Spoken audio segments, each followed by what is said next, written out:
Hello, baseball fans. Hope everybody's doing awesome out there, staying safe. Haven't hit like or subscribe? Please do so. Brand new YouTuber, so really appreciate your support. Best way you can help me out is by hitting like or subscribe. I'm going to have prizes coming down the line for subscribers as well, so you're going to get in on that. So a few weeks ago, I did a vlog about how the Toronto Blue Jays and the Pittsburgh Pirates were natural fits to get a big trade done this offseason. I talked about how the Pirates had a bit of leverage there, and Toronto should really make a play for center fielder, switch hitter Bryan Reynolds, as well as maybe a bullpen piece. Certainly not somebody as high as David Bednar, but things have changed. That's right. In the last 24 hours, the Pittsburgh Pirates have said they will absolutely not want to trade Bryan Reynolds, but Bryan Reynolds has asked for a trade request. And naturally, the Pirates are going to say they're not going to trade him because one thing they don't want to give up is leverage. That's right. They had leverage up until now. Bryan Reynolds wants out, and it gives other teams an opportunity, I don't want to say to pillage, but certainly to lean on the Pittsburgh Pirates a little bit to try to get this deal done, and the deal done to the other team's advantage. And this is great news for the Toronto Blue Jays because I said all along we were going to have to overpay a bit, and I think we will still have to overpay a little bit to get this deal done. But one of the things I think we can achieve now is getting both Bryan Reynolds and David Bednar. That's right.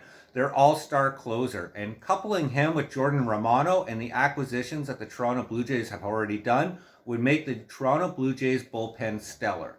And that's one of the things that the Toronto Blue Jays have to address to go deep into any postseason run. Look at what the Houston Astros did. And if you look at David Bednar and his numbers, they have been exceptional. He had an ERA of 2.61, a whip that was a little high at 1.12, and an impressive 69 strikeouts. This guy is somebody you can leverage in late innings, and coupled with Romano, I said would be an amazing tandem for the Toronto Blue Jays. And let's not forget about the real piece of this deal, center fielder Bryan Reynolds. This allows the Jays to pivot George Springer to the corner, which is something they've always wanted to do. And if you look at Bryan Reynolds' numbers last year, a little bit down, but still very impressive. He had 262, 27 home runs, 62 ribbies. Not bad for a team like the Pittsburgh Pirates. And I think in a ballpark like the Rogers Center, Jays are going to do. And what does Toronto have to give up? Yeah, it's going to be two big pieces now. Well, maybe one big piece and one kind of a letdown. Gabriel Moreno, all-star catcher, one of the top 5 prospects in all of baseball. This guy can play, but Jays are doing all right with Alejandro Kirk and Danny Jansen.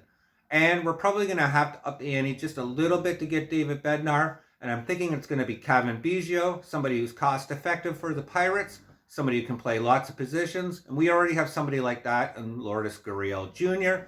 So we could easily lose Cavan Biggio and absorb both Bryan Reynolds and David Bednar and make the Toronto Blue Jays a much better team.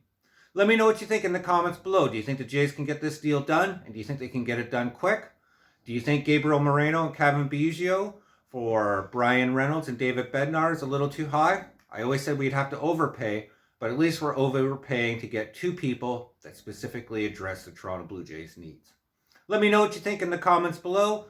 Always appreciate what you have to say. Please hit like and subscribe if you haven't already, and we'll ramble on soon. Take care, everybody.